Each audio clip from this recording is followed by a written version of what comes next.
ذرا سوچے، رات کا اندھیرا ہے، قلعے کے دروازے بند ہیں، پہرا چوکس ہے، اور پھر اچانک ینیچری کے لباس میں ایک لشکر اندر داخل ہو جاتا ہے۔ لیکن یہ عام دشمن نہیں، یہ طاعون کے مریض ہیں، زندہ لاشیں، اور ان کے پیچھے خود ولاد، فاق ذہن، بے رحم۔ یہ صرف جنگ نہیں تھی، یہ بایولوجیکل وار تھی، اور یہ سب ہم نے دیکھا محمد فاتح سیریز کے ایپیسوڈ 79 میں۔ تو ناظرین اکرام، یہ سیریز ورک آرٹ ہے، اور یہ ایپیسوڈ 79 نے تو ثابت کر دیا کہ جب کہانی اپنے عروج پر ہوتی ہو تو ہر سین تاریخی لمحہ بن جاتا ہے۔ ولاد کا کردار پچھلی چند قسطوں میں جس طرح اوپر اٹھا ہے وہ دیکھنے والا ہے۔ وہ پہلے والا پاگل بے ترتیب دشمن نہیں رہا، اب وہ ایک ماسٹر مائنڈ ہے جو عثمانیوں کے ساتھ برسوں گزار کر ان کی کمزوریاں جانتا ہے، ان کا لباس پہنتا ہے، ان کی چال چلتا ہے، اور پھر اندر سے وار کرتا ہے۔ ینیچری کے بحث میں طاعون کے مریضوں کو لے کر رات کو حملہ کرنا یہ صرف جنگی خیال نہیں، یہ نفسیاتی دہشت ہے، اور یہ سب ایک ہفتے میں شوٹ ہوتا ہے۔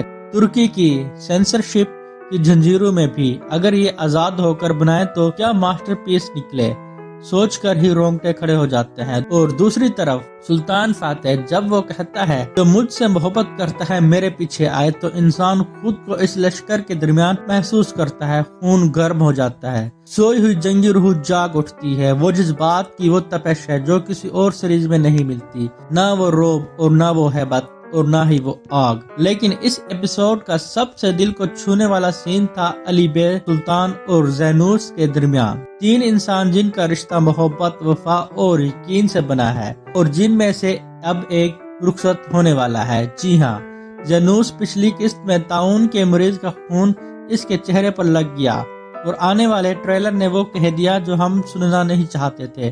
زینوس کو طاعون کی بیماری لگ چکی ہے۔ اس زمانے میں طاعون کا کوئی علاج نہیں تھا، مریض کو گڑھے میں ڈال کر اپنی موت کا انتظار کرنا پڑتا تھا، کیونکہ طاعون زیادہ سے زیادہ ایک ہفتے میں جسم کو بہا کر دیتا تھا۔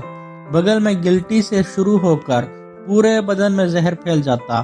تو ٹریلر میں زینوس کو گڑھے میں دکھایا گیا، یہ زندہ دفن کرنا نہیں تھا، یہ اس دور کا طریقہ تھا موت کا انتظار کرنے کا۔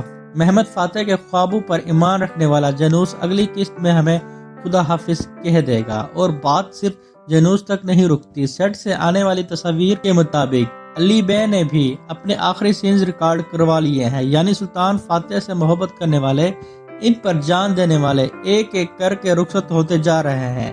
دنیا فتح کرنا شاید آسان تھا، مگر وفادار لوگوں کو کھونا بہت مشکل ہے۔ اور شہزادہ مصطفیٰ 12 سال کی عمر میں ہزاروں کے لشکر کو حوصلہ دینے والا یہ شہزادہ واقعی سلطان فاتح کا بیٹا لگتا ہے، بہادر، پر اعتماد، دشمن کے سامنے نہ جھکنے والا۔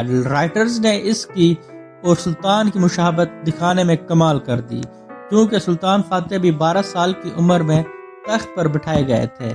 لیکن یہاں ایک بات پر اعتراض ضرور ہے، اور وہ ہے باجزید کے ساتھ ہونے والا سلوک۔ پوری قسط میں باجزید کو مسلسل ذلیل کیا گیا، ینیچریوں کے سامنے، آشاؤں کے سامنے، لالا کے سامنے سلطان فاتح کا ہاتھ اپنے ہی بیٹے پر اٹھنا یہ کیا پیغام دے رہا ہے کہ سلطان فاتح باجزید سے نفرت کرتے تھے؟ حالانکہ ایسا ہرگز نہیں تھا۔ ایک بیٹے کو زیادہ پسند کرنے کا مطلب دوسرے سے نفرت نہیں ہوتا۔ یہ کریکٹر اناتولیا کی روایات میں اپنے بچے کو سب کے سامنے ذلیل کرنا کمزور مرد کی نشانی ہے، نہ کہ اس سلطان کی جس نے تاریخ بدل دی ہو۔ رائٹرز کو سلطان اور باجزید کے درمیان شایان شان سینز لکھنے چاہیے تھے، نہ کہ یہ بے عزتی والے مناظر۔ اب آتے ہیں ریٹنگ کی طرف۔ اس ہفتے سیریز کی ریٹنگ 3.54 رہی۔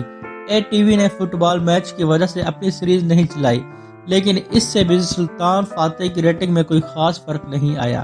فٹ بال کی ریٹنگ 7.48 رہی، اور اے ٹی وی کو یہ سمجھنا چاہیے کہ سیریز کینسل کرنا کوئی حل نہیں ہوتا، ناظرین کی توجہ کہیں اور چلی جاتی ہے۔ لیکن سلطان فاتح کے لیے ریٹنگ کی فکر اتنی ضروری نہیں، کیونکہ یہ TRT کا پروجیکٹ ہے، اور اس کی اصل کمائی انٹرنیشنل سیل سے ہوتی ہے۔ ترکی آج اپنے تاریخی ڈرامے اپنے لیے نہیں بلکہ دنیا کے لیے بنا رہا ہے، اور منگل کے دن 47,000 سوشل میڈیا شیئرز کے ساتھ پہلے نمبر پر رہا۔ یہ بتاتا ہے کہ دنیا اس کی کہانی کو سن رہی ہے۔ تو دوستو، آج کی ہماری ویڈیو کیسی لگی کمنٹس باکس میں ضرور بتائیے گا۔ ہمارے چینل کو سبسکرائب کریں، لائک کریں، اور ویڈیو کو شیئر کرنا مت بھولیے گا۔ اپنا خیال رکھیے گا۔ اللہ حافظ۔